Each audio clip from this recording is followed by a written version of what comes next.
I never thought my own mother could break an 8-year-old child's heart. But on Christmas Eve, in front of the whole family, she looked directly at my daughter and said, "Some people here aren't really family." Everyone froze. Nobody defended my little girl. Nobody except my son. And what he did next exposed a secret my mother had hidden for almost 20 years. A secret so shocking. It destroyed our family forever. My name is Rachel. I'm a military nurse living in Chicago with my husband, Daniel, and our 2 children, Ethan, who's 8, and Lily, who's 10. To the outside world, we were a blended family, but inside our home, that word didn't exist. Lily is my biological daughter from my first marriage, and Ethan is Daniel's son from his. But from the very moment Daniel and I exchanged vows, we made a sacred promise. No stepkids. No favorites. Just family. We built our lives on that foundation of equality. At least, that's what we believed. My mother, Margaret, however, lived by a different set of rules. She never truly accepted Lily. In public, she wore a mask of polite grandmotherly affection, but in private, the warmth vanished. I noticed the patterns over the years. Smaller birthday gifts, shorter, colder hugs, and a strange refusal to ever pose for a photo with her. At first, I gaslit myself. I told myself I was being too sensitive or imagining things. But then came the Christmas that changed everything. Every year, my mother hosted a massive, choreographed Christmas dinner. It was a spectacle of wealth, a towering tree, shimmering golden decorations, and expensive catering. It was the kind of gathering that looked flawless on Facebook, the perfect family portrait, but in reality, the atmosphere was as cold as the Chicago winter outside. That year, the entire extended family was packed into her living room. My younger brother, my aunts, uncles, and cousins we hadn't seen in months. The fireplace was roaring, and the kids were huddled on the rug, eyes wide as they tore into wrapping paper while the adults sipped expensive wine and laughed. Then, the grandmother of the year began handing out the main gifts. One by one, the grandchildren unwrapped small fortunes. New iPads, delicate gold bracelets, high-end gaming consoles. When it was Ethan's turn, he let out a shout of joy as he pulled out a brand new PlayStation. But then, the room seemed to go still. My mother turned to Lily, her expression shifting into something unreadable. She handed my daughter a thin, flimsy package. Lily opened it to find a tiny, dollar store coloring book. The silence that followed was deafening. The laughter died out, replaced by the awkward clinking of silverware. Lily, God bless her, tried to be brave. She forced a small, trembling smile, but I saw her eyes instantly well up with tears. My blood began to boil. Then, my mother let out a soft, airy laugh, a sound so casual it made my skin crawl.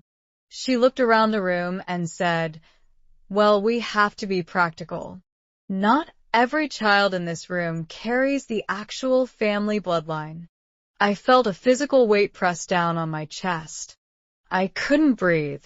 "Mom," I whispered, my voice shaking with a mix of shock and fury.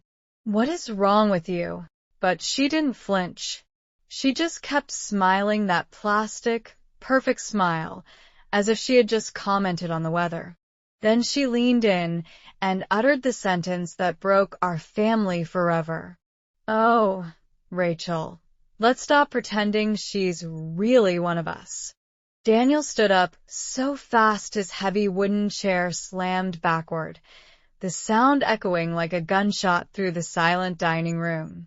"We're leaving," he said, his voice vibrating with a protective fury I had never heard before. But before we could even take a step, the room shifted. Ethan, usually the quietest child in the family, stood up. He walked slowly across the plush carpet, clutching a small, weathered red box in his hands. Every eye in the room followed him.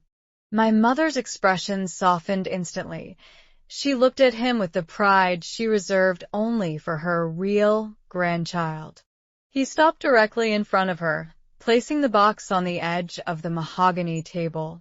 "Mom told me to give this to you, if you were ever mean to Lily again," he said, his voice steady and hauntingly calm. Suddenly, the air left the room. My mother stopped smiling. Her face didn't just fade. It turned a ghostly, translucent pale. My own stomach dropped through the floor because I realized with a jolt of panic I had no idea what was in that box. I had never seen it before in my life. "Open it," Ethan whispered. My mother's hands began to shake violently, the gold rings on her fingers clinking against the lid. Slowly, she lifted it. Inside lay a tarnished silver necklace, its chain tangled. But beneath the jewelry sat a yellowed, folded hospital document. The second her eyes hit the ink on that page, she let out a strangled gasp. Then, a raw, guttural scream tore from her throat. "Where did you find this?" The entire room froze. Ethan simply pointed toward the staircase.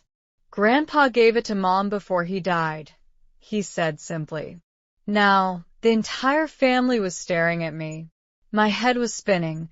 I was lost in a nightmare I didn't understand. My mother looked terrified, genuinely, soul-deep terrified. And for the first time in my 30 years, I realized that the woman who raised me had been guarding a secret of monstrous proportions. My own hands trembled as I reached out and took the paper from the box. It was an official hospital birth record from 1993, my birth year. I scanned the lines until I saw the words that shattered my entire reality. "Infant transferred after delivery." And beneath that in cold, clinical print was the name of the mother. It wasn't Margaret. It was a name I had never heard. I looked up slowly, the world blurring at the edges. "What is this?" I managed to choke out. My mother collapsed into a chair, bursting into hysterical tears. My aunt suddenly slumped back, looking as though she couldn't catch her breath, while my uncle leaned in and whispered, "Margaret, you never told her? After all this time?" "Told me what?" Finally, the dam broke. Through jagged sobs, the truth poured out like poison. 30 years earlier, my mother had lost her biological child during a traumatic delivery. In her grief and desperation, she had done the unthinkable. She secretly switched infants in the nursery. She had stolen another woman's baby. She had stolen me. I stood there, paralyzed. I wasn't biologically related to anyone in that house. Not the woman I called Mom. Not my brother. None of them. The bloodline she was so proud of was a lie I had been living for 3 decades. The room exploded into absolute chaos. My brother started yelling, his voice cracking with betrayal. My aunt began to wail. Daniel grabbed my hand, squeezing it tight because he knew I was seconds away from collapsing. And then, in the middle of the wreckage, my mother looked at Lily, the same little girl she had mocked and rejected for years for not being one of us. "I'm sorry," she whispered, reaching out a trembling hand. But Lily didn't move toward her. She didn't cry.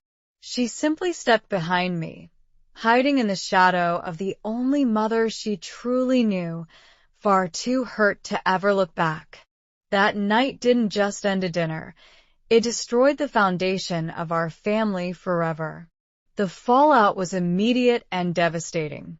Within days, police investigations were launched, and decades-old hospital archives were forced open. The quiet life we knew was shattered as news reporters swarmed, looking for a headline about the stolen baby of 1993.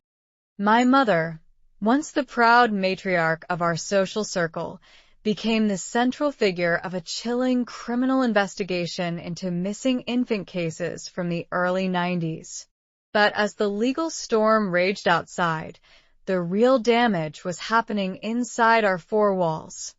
None of the headlines or the police questioning hurt half as much as the question Lily asked me later that night.